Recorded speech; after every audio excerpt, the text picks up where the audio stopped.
This is me. For about 5 years, I trained and competed in jiu-jitsu and fought in mixed martial arts. This is my coach, or was. Well, technically, now he still is. If I could attribute my success in learning and improving in martial arts to anyone, it would be him. This video isn't about martial arts though. This video is about skill development and pickleball. This entire series of educational content is going to be focused on skill development applied to pickleball. Today's video will focus on the myth of only practicing with people better than you. Quick show of hands, how many of you feel like you've plateaued in your development as a pickleball player? You hear and see it all the time. Only practice with the best, only practice with people who are better than you. If that were the case, don't you think we'd all be a lot better off by now?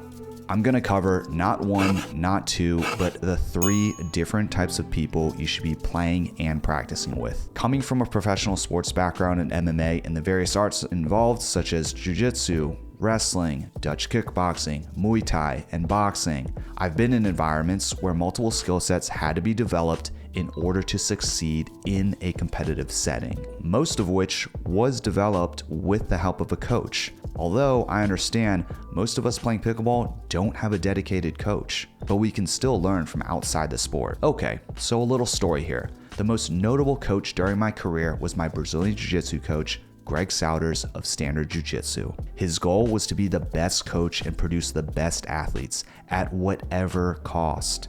He read just about every dry sports psychology book you could think of and drew a breadth of knowledge from elite coaches in various sports. After over 10 years of coaching, he's finally getting the credit he is due. At this moment, he's mostly known for bringing the ecological approach to jiu-jitsu. As soon as I started pickleball, one thing was certain.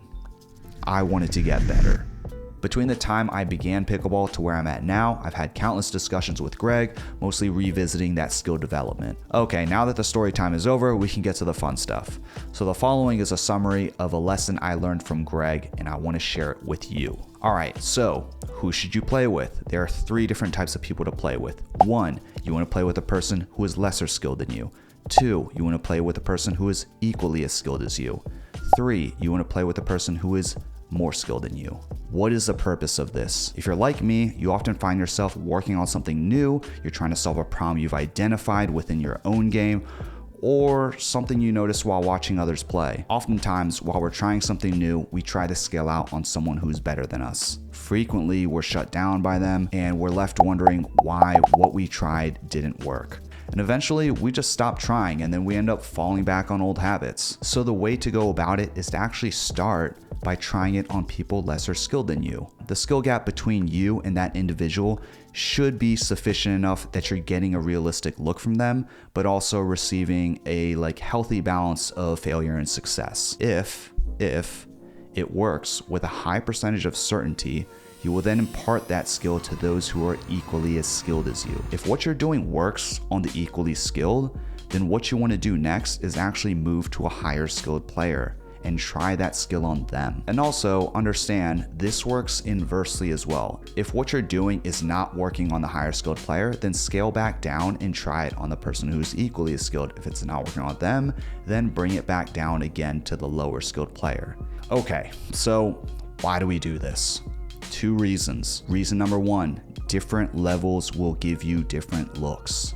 If what we're doing works on the higher skilled individual, we can then confirm the idea that this skill set is realistic and what we're working on is worthwhile. So let me tell you the problem with starting with someone higher than you. If you started with someone higher skilled than you, you'll likely be in a more defensive mindset rather than experimental or offensive. All too often, I see people worried about winning during practice rather than developing their skill set. Yes, they can be done simultaneously, but rarely is that the case. People play to their habits, not their training, and they allow their egos to get in the way of learning.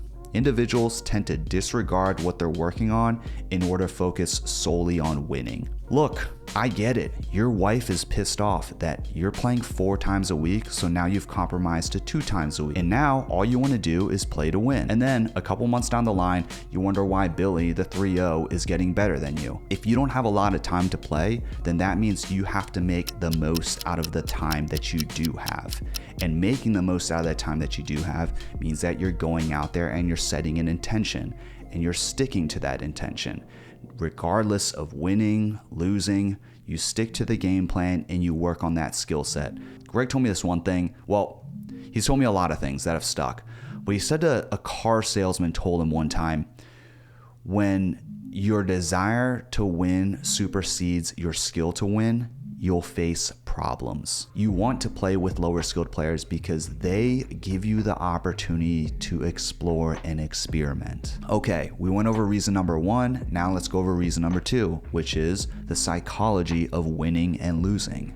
Both constantly winning and constantly losing can be detrimental to the development of an athlete. When you're constantly winning, you won't feel challenged. When you're constantly losing, you'll feel demoralized and you'll feel like a failure. Losing inherently carries with it feelings of failure, feelings of shame. Now, I'm not saying go out there and try to enforce false feelings of accomplishment to try to avoid this.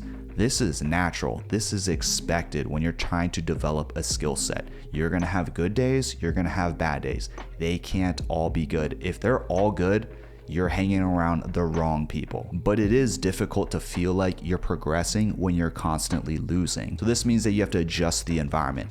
Not just adjust the environment, but also take a look at the bigger picture, the long-term view. These wins really don't matter. What matters is your own personal development. The learning individual needs a healthy balance of accomplishment as well as challenge. There needs to be a sense of reward, but there also needs to be a sense of learning from our mistakes and then leading to understanding our own process for our development. That's all I have for today. I'm hoping that this offers you guidance in how to make better use of your time on court and help you reach your goals. Thanks.